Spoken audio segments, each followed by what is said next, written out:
글로벌 증시 마감 시황 전해드리겠습니다. 이날은 유럽과 미국 모두 다 결론만 보게 되면 좀 밋밋하게 눈치 보기 장세를 보였습니다. 하지만 미국 쪽에서는 장 초반에 이런 마이크로소프트라든지 보잉과 같은 굵직굵직한 기업들의 실적과 전망이 안 좋게 나오게 되면서 이러한 부분들이 악재로서 작용을 했었고, 다행히 후반이 돼서 이런 낙폭이 좀 줄어드는 그런 모습이었습니다. 종가 보시죠. 이날도 다우지수가 강보합, 그리고 S&P 500 지수와 나스닥 지수는 약보합으로 거래를 마쳤었고요. 특히 이제 나스닥 지수에서 있었던 마이크로소프트라든지 이런 종목들의 부진한 모습들이 나왔었기 때문에 특히 IT 관련된 종목들의 초반 움직임이 상당히 안 좋았다가 회복되는 흐름이었습니다. 자, 이어서 섹터와 업종별 보겠습니다. 섹터 평균으로 봐도 마이너스 0.2%밖에 안 밀렸습니다. 그러니까 거의 크게 좀 팽팽하게 좀 움직였다라고 보시면 되겠고요. 어제와는 좀 다른 게 유틸리티가 좀 많이 밀렸습니다. 1.3%. 전기 에너지 쪽에서 관련된 종목들이 부진했다는 점을 볼 수가 있겠고요. 상대적으로 금융주 0.7% 오르면서 어제까지 부진했었던 이런 중소형 은행들의 실적이 개선됐다는 점에 호재를 받았습니다. 그리고 경기소비재 0.5% 올랐는데요. 대부분 상승은 했는데 의류 관련된 업종이 약했었고요. 마지막으로 산업재 쪽에서는 지금 철도 관련된 종목들이 안 좋게 나오게 되면서 0.5% 약세로 거래를 마쳤습니다. 자, 이어서 종목 넘어가겠습니다. 약간은 혼재된 흐름을 볼 수가 있겠는데요. 그래도 후반에 좀 개선이 돼서 초록색으로 바뀐 종목들도 꽤 있었습니다. 자, 우선 위쪽에 포진되어 있는 IT 종목들 보시죠. 애플이 0.4, 마이크로소프트 0.5%, 그리고 메타 플랫폼스도 그 비슷한 하락세를 보여줬고, 아마존은 0.8%로 상승 전환에 성공하는 모습이었습니다. 그 가운데 구글이 가장 많이 밀렸는데요. 이번 주 들어서 구글은 계속해서 반독점에 대한 우려가 겹쳐지고 있고, 그런 상황에서 감원을 한다라는 게 추가 악재가 되면서 다른 종목들 대비 더 밀렸습니다. 2.5% 하락하면서 거래를 마치는 그런 흐름이 되겠고요. 또 성장주로 좀 넘어와 보시게 되면 오른쪽, 이쪽, 왼쪽 하단에 태양광 관련된 종목들이 상당히 약세를 띄었습니다. 오늘의 특징주로 잡긴 했는데 이 증권사들의 부정적인 전망이 나오게 되면서 종목들이 밀립니다. 엠페이지 에너지가 4.1%, 솔라에치 테크놀로지스가 2.5% 하락하는 모습이었습니다. 자, 그리고 오른쪽 상단으로 올라와 보시면은 또 성장주의 또 하나 테슬라가 되는데요. 0.3% 올랐습니다. 지금 시간 외에서도 0.3% 정도의 상승세를 유지하고 있는데요. 테슬라한테는 오늘 두 가지 일이 있습니다. 장중에는 전기 트럭을 만드는 이 공장을 신설한다라는 증설 소식이 있었습니다. 거기에서 낙폭을 좀 많이 줄일 수가 있었었고요. 마감 이후에는 호실적을 발표했습니다. 네, 매출이 243억 2천만 달러, 예상치 약간 넘겼고요. 그리고 주당 순이익이 1.19달러, 역시 시장 예상치를 상회하는 좋은 기록을 냈습니다. 하지만 시간 외의 움직임을 보게 되면은 아직까지도 투자 심리가 많이 개선된 모습은 없는 것으로 좀 볼 수가 있는 게 아직 0.3% 정도의 밋밋한 상승세를 이어가고 있습니다. 자, 그런 가운데 반도체 체크해 보겠습니다. 필라델피아 반도체 지수가 반등을 하루 만에 좀 성공을 했습니다. 크게 반등한 건 아니고요. 한 0.2% 정도 올라간 모습으로 보시면 되겠고요. 종목들도 보시게 되면 혼조세지만 그래도 상승했던 종목들이 조금 더 많이 포진되어 있습니다. 어제 부진했었던 애플 관련된 종목들 전반적으로 반등이 나와줬고요. 비메모리인 엔비디아, AMD 이런 종목들 0.5% 안쪽에 상승세를 보여줬고요. 마이크론 테크놀로지, 메모리 쪽 역시 상승세를 보입니다. 그리고 장비주 쪽에서는 어플라이어드 머티리얼주가 0.8% 오르게 되면서 상대적으로 강세를 보여줬고요. 또 ASML 같은 경우에는 호실적과 하반기에 반등이 가능하다라는 그런 내용 속에서 1.7% 이제 반도체 이런 종목들 중에서는 유일하게 좀 강하게 움직인 종목이 되겠습니다. 자, 왼쪽 하단으로 내려와 보시면 금융주들이 있었는데요. 이날 국채금리 수익률 자체는 약간씩은 다 밀렸습니다. 하지만 이 침체에 대한 우려가 조금씩은 줄어들고 있다는 점이 반영을 했고, 특히 이날 실적이 좋았습니다.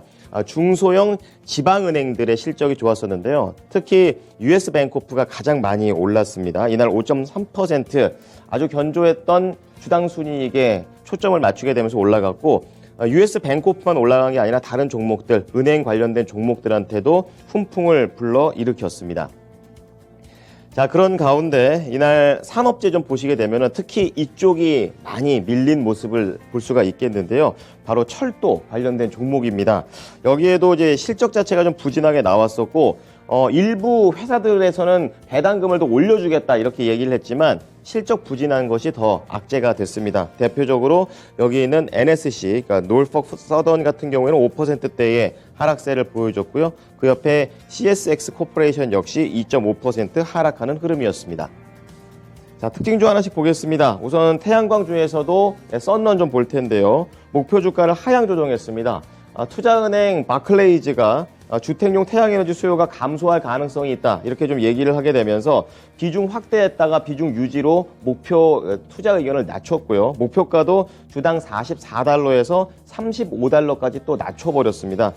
CNBC 쪽에서는 이번에 4월부터 적용될 미국의 이 태양광 관련된 정책 중에 영향을 좀 받을 것이다 이렇게 얘기하는데요. 올해 말 그리고 내년 상반기까지 시장의 성장 속도가 예전에 이제 의견을 냈었을 때보다는 약간 둔화될 수 있다라는 얘기를 꺼내게 되면서 밀립니다. 썬런 최근에 좀 하락폭이 조금 더 깊어지면서 올랐던 부분을 다 내놓고 있는 상황입니다. 7% 하락한 24달러의 종가를 형성했습니다. 자, 두 번째는 앞서 말씀드렸던 은행주 중에서 가장 탄력이 좋았었던 US뱅코프 지방은행 좀 보겠는데요. 실적이 좋았습니다. 매출이 전년 대비 12% 오른 63억 4천만 달러. 그리고 주당 순이익이 역시 1.2달러 주당 상승세를 보였다는 점이 긍정적이었습니다. 우선은 매출은 예상치를 약간 하회했었고요. 주당 순이익이 서프라이즈로 나오게 되면서 시장에서는 주당 순이익에 좀 더 포인트를 맞췄습니다. 이 말은 이제 단기적으로 시장의 눈높이를 맞춰줄 수 있는 실적을 내줄 수 있다라는 것으로 해석되면서 US뱅코크 최근에 살짝의 조정세가 있는 다음에 크게 장대 양봉 뽑아내면서 5.3% 오릅니다. 50달러 바로 밑에서 거래를 마쳤습니다. 자, 이어서 미국 현지 연결해서 좀 더 자세한 내용들 알아보겠습니다. SH인베스트먼트 김선영 연구원입니다. 연구원님 안녕하십니까? 네, 안녕하십니까? 네. 자, 장후반에 좀 회복을 하는 것은 긍정적이었습니다. 하지만 이 거래일 연속으로 혼조세를 타고 있는 뉴욕 증시가 되겠는데요. 간밤에는 어떤 분위기였습니까? 예, 오늘 뉴욕 증시는 마이크로소프트와 보잉 등 대기업들의 실적 발표 후 경기 침체 우려가 커지고 미국과 독일 등 서방 국가들이 우크라이나에 대한 무기 지원을 하기로 결정하면서 전쟁이 확전될 수 있다는 위기감이 커지면서 결국 지수들이 혼조 마감됐고 하지만 낙폭은 개장 초보다 크게 감소했습니다. 마이크로소프트가 전일 올해 부진한 전망치를 내놓으면서 주요 기술주들이 동반 약세를 보였던 가운데 마이크로소프트는 회계연도 3, 4분기 예상 매출로 505억 달러에서 515억 달러를 제시했고 이것은 시장 전망치였던 524억 3천만 달러를 하회한 것이었습니다. 여기에 협업 툴인 팀즈와 인터넷 웹메일인 아웃룩, 클라우드 서비스 애저 등 마이크로소프트의 서비스들이 한때 다운돼 소비자들이 7시간 이상 불편을 겪었다는 뉴스가 겹친 정도 오늘 마이크로소프트에게는 부정적으로 반영된 하루였습니다. 한편 러시아와 우크라이나 전쟁 확전 가능성이 시장의 부담으로 적용하고 있는데요. 독일 정부는 주력 전차인 레오파드 2를 우크라이나에게 지원하고 또한 레오파드 2를 보유한 다른 나라가 우크라이나에 재수출하는 것도 승인했으며 현재 폴란드와 스페인, 핀란드, 네덜란드 등이 우크라이나에 레오파드 2를 지원하겠다고 밝힌 상황이며 미국 정부 역시 주력인 M1 에이브럼스 탱크를 우크라이나에게 보내기로 결정한 것으로 알려지면서 확전 우려가 높아지고 있는 상황입니다. 네, 전반적으로 시장에서는 실적에 대한 부담감을 마이크로소프트가 준 상황이었고요. 거기에다가 전쟁에 대한 이슈가 다시 한번 불거졌다라는 점 시장의 악재가 됐습니다. 자, 그런 가운데 이제 이슈로 넘어가 보면요. 어제에 이어서 오늘 좀 해고와 관련된 이슈가 있는데요. 이제 간밤에는 이거를 조금은 침체의 신호로서 해석을 한 것 같습니다. 좀 더 자세한 얘기 들려주시죠. 예, 그렇습니다. 지난 12월 한 달간 해고된 미국의 임시직 노동자 수가 2년 만에 최대인 3만 5천 명을 기록하면서 이것이 미국 경제 침체의 전조현상이라는 우려가 높아진 것이 오늘 시장에 부담으로 작용을 했습니다. 월스트리트저널지는 전 세계적인 경기 둔화로 대형 IT 기업들은 물론 미디어 기업과 제조업체 또한 감원 대열에 속속 합류하고 있다고 전하고 있는 가운데요. 스카치 테이프와 포스트잇으로 유명한 미국 제조업체 3M은 전 세계 생산 인력 2,500명을 감축하기로 했다고 밝힌 것을 비롯해 미국 유력 일간지인 워싱턴 포스트 역시 뉴스룸의 인력 20여 명을 해고하고 최근 CNN과 NBC, MSNBC, 복스미디어 등 미디어 그룹들도 해고를 단행했으며 워너브라더스와 파라마운트 등 대형 엔터테인먼트 업체 역시 해고를 밝혔고 차량 공업업체 우버의 화물 자회사인 우버 프레이트 또한 전 직원의 3%인 약 150명을 해고하기로 했다고 밝혔습니다. 월스트리트저널지는 기업들이 정규직에 비해 해고가 쉬운 임시직부터 먼저 줄이고 있다면서 노동부의 자료에 따르면 지난해 12월 한 달간 해고된 미국의 임시직 노동자 수는 약 3만 5천 명으로 코로나19가 한창이던 2021년 초 이후 최대 규모였다면서 임시직 노동자의 해고 증가는 경기 침체의 전조로 해석된다는 점에서 우려를 키우고 있다면서 지난 2007년 초 미국의 임시직 노동자 고용이 크게 감소했고 1년 후에는 글로벌 금융위기가 발발하면서 대량 해고로 이어졌다고 지적하고 있습니다. 네, 고용 약자들이 미국에서도 먼저 풍파를 겪고 있는 부분 좀 들어볼 수가 있었습니다. 자, 다음은 블랙록 얘기 좀 해보도록 하겠는데요. 지금 뭐 주식시장의 낙관론과 그리고 좀 더 조심하자라는 의견들이 왔다 갔다 하고 있는 상황입니다. 하지만 블랙록 쪽에서는 좀 더 긴장감을 부여했는데요. 왜 경고를 했습니까? 예, 세계 최대 자산운용사 블랙록은 주식시장이 경기 침체 우려를 반영하고 있지 않다면서 투자자들이 주식시장에 대해 너무 낙관적이라고 경고했습니다. 블랙록 측은 최근 보고서를 통해 올해 주식시장이 중국의 재개방과 에너지 가격의 하락 그리고 인플레이션 둔화에 따라 빠르게 상승했다면서 주식시장이 경기 침체와 같은 부정적인 소식에 취약한 상황이라면서 여전히 인플레이션은 높은 수준으로 올해 미국 경제가 경기 침체에 빠지고 주식시장도 하락할 가능성이 크다면서 인플레이션이 연준의 목표치인 2%에 도달하기 전인 3%에 머물 가능성이 크다고 추정하면서 올해 연말 연준의 금리 인하가 시작될 것으로 예상하는 현재 투자자들은 크게 실망할 수 있을 것이라고 설명을 하고 있는 가운데 반면 증권사 UBS는 빠르면 올해 여름부터 연준이 금리 인하에 나설 것으로 예상하고 있으며 펀드 스트레스의 톰리 리서치 헤드 역시 올해 미국의 지수들이 약 20% 이상 상승할 것이라는 전망을 내놓은 바 있었습니다. 자, 오늘 종목은 뉴스코프가 되겠습니다. 대표적인 뉴스 미디어와 관련된 그런 종목들인데요. 이 두 회사의 합병 소식이 있습니다. 좀 더 업데이트된 내용이 나왔는데 어떻습니까? 예, 그렇습니다. 미디어 재벌인 루퍼트 머독이 주주들의 반대에 부딪히면서 뉴스코프와 폭스 코퍼레이션의 재결합 제안을 철회한다는 뉴스로 양사의 주가가 오히려 각각 5.6%와 2.5%의 상승세를 보였습니다. 폭스 이사회는 루퍼트 머독과 그의 아들이자 폭스의 CEO인 라클란 머독으로부터 두 회사의 결합이 주주들에게 최선이 아니라고 판단했다는 소환을 받았다고 발표했습니다. 뉴스코프는 월스트리트저널의 발행인인 다우존스와 출판사 하퍼콜린스 그리고 뉴욕포스트를 보유하고 있으며 여기에 온라인 부동산 사이트인 리얼티.com의 모회사 무브와 호주 부동산 기업인 REA 리미티드의 지분 61%를 갖고 있으며 폭스 코퍼레이션은 2019년 21세기 폭스를 713억 달러에 디즈니에 매각하고 현재 폭스 뉴스와 폭스 비즈니스를 소유하고 있는데요.